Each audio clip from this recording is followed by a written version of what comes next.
नमस्कार दर्शकों, महाकाल टीवी में आपका बहुत बहुत स्वागत है। आज हम फिर आपके सामने आए हैं एक नया किस्सा, नई कहानी लेकर। आपका पुनः मैं दोबारा से स्वागत करता हूं। तो दोस्तों, आज का जो मुद्दा है, हम बदलेंगे युग बदलेगा अभियान। हम बदलेंगे युग बदलेगा अभियान के अंतर्गत आज समाज में जो लालच बन चुका है वह बहुत बड़ी बीमारी जिसका कोई अंत नहीं। मतलब आज हर इंसान के अंदर लालच एक कितनी बड़ी बीमारी बनकर उभरा है कि आज जिधर भी आप नजरें दौड़ाएं, हर इंसान किसी न किसी लालच में समाज को, रिश्तों को तार तार कर रहा है। तो इसी के अंतर्गत दोस्तों, आज मैं आपको टॉलस्टॉय की प्रसिद्ध कहानी बताने जा रहा हूं।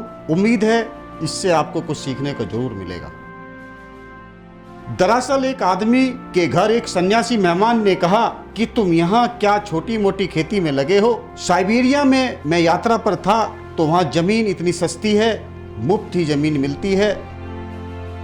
तुम यह जमीन छाड़कर बेच बाच कर साइबेरिया चले आओ, वहाँ हजारों एकड़ जमीन मिल जाएगी। इतनी जमीन में वहाँ करोड़ों की फसलें, बड़ी उपयोगी जमीन है और लोग वहाँ के इतने सीधे साधे हैं कि करीब करीब मुफ्त ही जमीन दे देते हैं। उस आदमी को लालच जगी। उसने दूसरे दिन ही सब बेच बाच कर साइबेरिया की राह पकड़ी। उसने पहुंचकर पूछा कि मैं जमीन खरीदना चाहता हूं। तो उन्होंने कहा, जमीन खरीदने का तुम जितना पैसा लाए हो रख दो। बेचने का तरीका यह है कि, ध्यान से सुनिएगा दर्शकों, कल सुबह सूरज उगते तुम निकल पड़ना और सांझ होने तक, सूरज के डूबने तक जितनी जमीन तुम घेर सको घेर लेना। शाम सूरज के डूबते डूबते उसी जगह पर लौट आना जहां से चले थे। बस यही शर्त है, जितनी जमीन तुम चल लोगे उतनी जमीन तुम्हारी हो जाएगी। रात भर सो न सका वह आदमी इसी बातों को लेकर। तुम भी होते तो मैं भी होता तो तुम भी होते तो न सो सकते। रात भर योजनाएं बनाता रहा कि कितनी जमीन घेर लूं। सुबह जागा, गांव इकट्ठा हो गया। सुबह का सूरज उगा, वह भागा। उसने अपने साथ रोटी भी ले ली थी, पानी का भी इंतजाम कर लिया था। रास्ते में चलते ही चलते खाना भी खा लूंगा, पानी भी पी लूंगा, रुकना नहीं है। चलना क्या है, दौड़ना है। दौड़ना शुरू किया क्योंकि चलने से तो आधी ही जमीन कर पाऊंगा, दौड़ने से दुगनी हो सकेगी। भागा भागा सोचा था कि ठीक 12 बजे लौट पड़ूंगा ताकि सूरज डूबते डूबते पहुंच जाऊं। 12 बज गए, मीलों चल चुका था, मगर लालच का कोई अंत नहीं। उसने सोचा कि 12 तो बच गए, लौटना चाहिए, लेकिन सामने और उपजाऊ जमीन थोड़ी सी और घेर लूं। जरा तेजी से दौड़ना पड़ेगा। लौटते समय इतनी ही बात है, बस एक ही दिन की तो बात है और जरा तेजी से दौड़ लूँगा। उसने पानी भी न पिया क्योंकि रुकना पड़ेगा उतनी देर। एक दिन की ही तो बात है, फिर कल पी लेंगे, फिर जीवन भर पीते रहेंगे। उस दिन उसने खाना भी नहीं खाया। रास्ते में उसने खाना भी फेंक दिया, पानी भी फेंक दिया, क्योंकि उसका वजन भी ढोना पड़ रहा था, इसलिए दौड़ ठीक से नहीं पा रहा। उसने अपना कोट भी उतार दिया, अपनी टोपी भी उतार दी। निर्भर हो सकता था, हो गया। 1 बज गया था, लेकिन लौटने का मन नहीं हुआ क्योंकि आगे और सुंदर भूमि आती चली जाती है। मगर फिर लौटना ही पड़ा। 2 बजे तक वह लौटा। अब घबराया, सारी ताकत लगाई, लेकिन ताकत तो चूकने के करीब आ गई थी। सुबह से दौड़ रहा था, हाँफ रहा था, घबरा रहा था, पहुंच जाऊंगा। सूरज डूबते तक की नहीं, सारी ताकत लगा दी। पागल होकर दौड़ा, सब दांव पर लगा दिया और सूरज डूबने लगा। ज़्यादा दूरी भी नहीं रह गई थी, लोग दिखाई पड़ने लगे। गांव के लोग खड़े हैं और आवाज़ दे रहे हैं कि आ जाओ आ जाओ, उत्साह दे रहे हैं, भागे आओ। अजीब सादे सादे लोग हैं। सोचने लगा मन में, इनको तो मैं सोचना चाहिए कि मैं मर ही जाऊं तो इनको धन भी मिल जाएगा और ज़मीन भी न जाए, मगर वे बड़ा उत्साह दे रहे हैं कि भागे आओ। उसने आखिरी दम लगा दी, भागा भागा, सूरज डूबने लगा। इधर सूरज डूब ही रहा था, उधर वो भाग रहा है। सूरज डूबते डूबते बस जाकर गिर पड़ा। कुछ 5-7 गज की दूरी रह गई।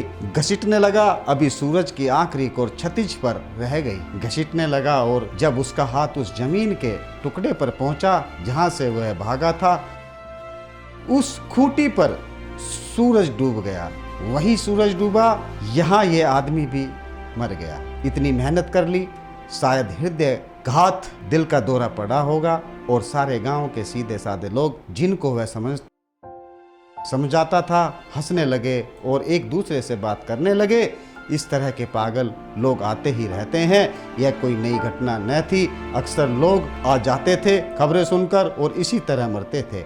यह कोई अपवाद नहीं है, यह नियम था। अब तक ऐसा एक भी आदमी नहीं आया था जो घेर कर जमीन का मालिक बन पाया हो। तो दर्शकों, इस कहानी से हमें एक सीख मिलती है, जो हम और तुम इसी बात को लेकर आज दौड़ रहे हैं, चल रहे हैं। यही तो तुम कर रहे हो, दौड़ रहे हो। कितनी ज़मीन घेर लें, लौटने का समय होने लगता है, मगर थोड़ा और दौड़ लें। ना भूख की फिक्र है, ना प्यास की फिक्र है। जीने का समय कहाँ है? पहले ज़मीन घेर लें, तिजोरी भर लें, रुपया इकट्ठा हो, फिर बाद में जी लेंगे। एक ही दिन की तो मामला है और कभी कोई संतुष्ट जीवन नहीं जी पाता है। जीवन मुफ्त नहीं मिलता दर्शकों। जीवन को जीने के लिए लालच रूपी जो मोह है उसे हमें त्यागना पड़ेगा। हम आज आधुनिकता की प्रतिस्पर्धा में इतना आगे दौड़ चुके हैं, एक दूसरे को पराजित करने में लगे हुए हैं, एक दूसरे से आगे निकलने की होड़ में लगे हुए हैं और हम आज अपना सब कुछ भूल भाल कर बस यही सोचते हैं कि हम उससे ज़्यादा कमाएं, उससे ज़्यादा कमाएं, मगर अंत होता वही है कि जो ऊर्जा है हमारे जीने की उसको हम छीन कर देते हैं और जब हमें जीने का तमन्ना होती है तो तब हम बहुत पीछे रह जाते हैं। तो दर्शकों, ऐसी बहुत सारी कहानियाँ आपने बहुत सुनी होंगी कि लालच का कोई अंत नहीं।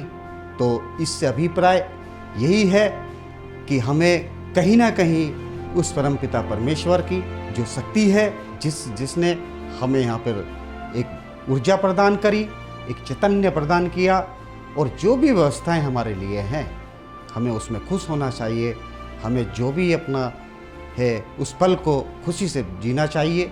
लालच करें, मैं ये नहीं कहता कि लालच नहीं करना चाहिए। लालच करें कि किसी का बुरा ना हो, किसी का हम गलत ना करें, किसी के हम हक को ना खाएं। अगर हम इन बातों को अपने जीवन में धारण कर लेंगे तो हम सभी प्रकार की खुशियाँ, और ये भी तय है कि एक दिन इस देह को हमें त्यागना तो है ही है।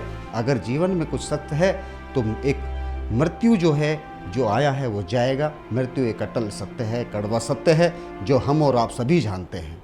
पर मोह माया के फेर में, लालच के फेर में, एक दूसरे के प्रतिस्पर्धा के फेर में अंततः हम सब कुछ दांव पर लगा देते हैं। एक दिन वही आता है कि पैसा, इज्जत, तिजोरी भरी हुई, ज़मीन, जायदाद, मकान, दुकान सब ऐसे ही रह जाते हैं और हम समय आने पर उनका कोई भी प्रयोग में नहीं ला सकते।